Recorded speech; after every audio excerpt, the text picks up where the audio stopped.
The alarm on my bridge screamed before I even saw her face, and for one heartbeat, I thought the docking clamp had failed and torn a hole straight into space. I am Commander Vren Tal Osik, and I have flown warships for 40 cycles. I have watched 6 species beg for mercy, and 3 more sign their surrender without a single tear. In all that time, I believed one truth so completely that I never bothered to question it. Humans are soft, thin-skinned, slow-blooded, a species that grew up on a gentle little world where nothing ever truly tried to kill them. That belief lasted exactly as long as it took the airlock to open. The report on my screen had said only this: human vessel requesting emergency docking, single occupant, civilian designation. I did not even rise from my chair.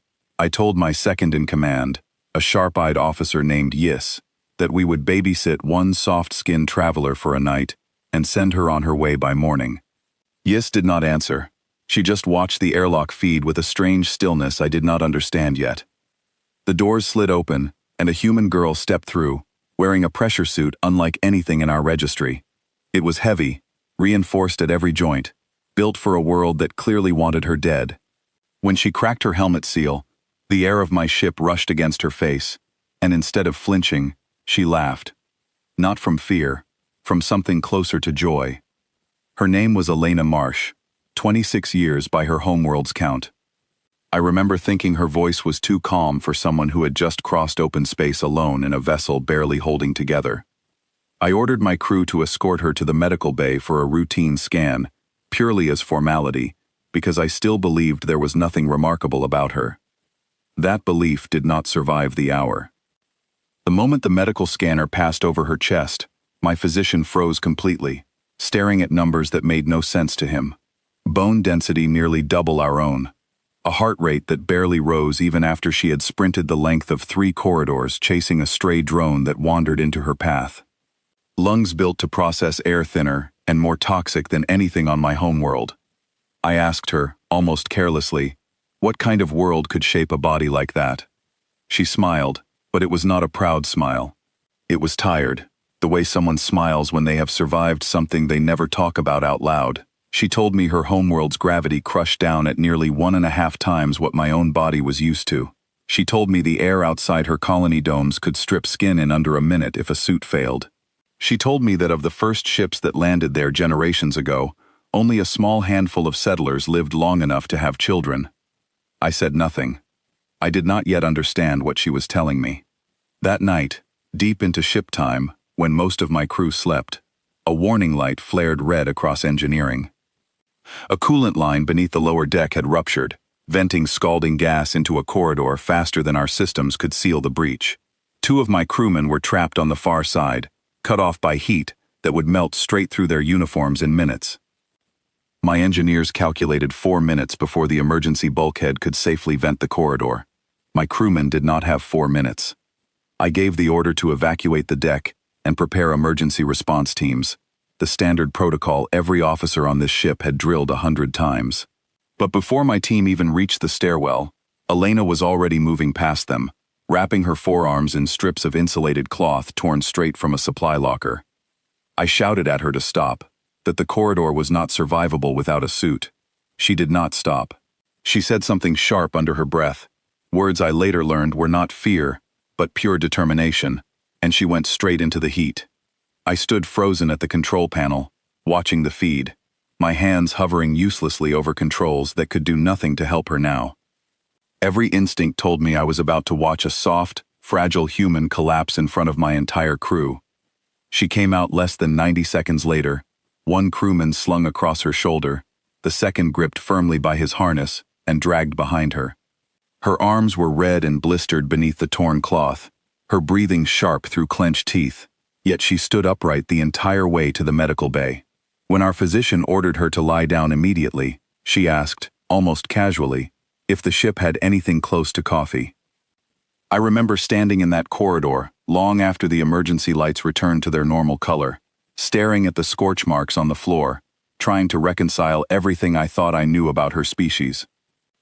Later, once her burns were treated, and she had ignored at least 3 direct orders to rest, I asked her plainly, why she had not waited even a moment for proper protection. She looked at me, the way someone looks at a question they find strange, rather than difficult. She said that on her homeworld, 4 minutes was never considered waiting time. 4 minutes was the difference between a hard week and a burial. She said her people learned early that hesitation cost more lives than danger ever did, so they trained themselves to move first and process the pain afterward. I thought of my own homeworld then, calm skies, mild seasons, a planet that had never once tried to erase me from existence. I had spent 40 cycles calling her species fragile, measuring their strength only by the thickness of their skin and the density of their bone, never once asking what kind of mind it takes to survive a world built entirely to destroy it. Word of what happened spread through my crew faster than any official report could travel. By the following ship day, half my engineering staff found reasons to walk past the medical bay just to see her for themselves. My youngest officer, a nervous but eager cadet named Owen Pierce, asked her directly if all humans were like her. She told him no, not exactly. She explained that different human worlds shaped different kinds of people. Some grew up on gentle worlds much like mine, soft-spoken and slow to anger. Others, like her own colony, grew up learning to fight for every breath from the moment they were born. She said humanity was never one single thing. It was 1,000 different answers to 1,000 different dangers, and every answer had earned its place. That single sentence rearranged everything I believed about her entire species. Over the following days, I watched her work alongside my crew without a single complaint about gravity levels double what her body preferred, about air recyclers tuned for my species rather than hers, about rest cycles shorter than what her doctors likely recommended. She adapted the way water adapts to any container poured around it, quietly and without asking for comfort.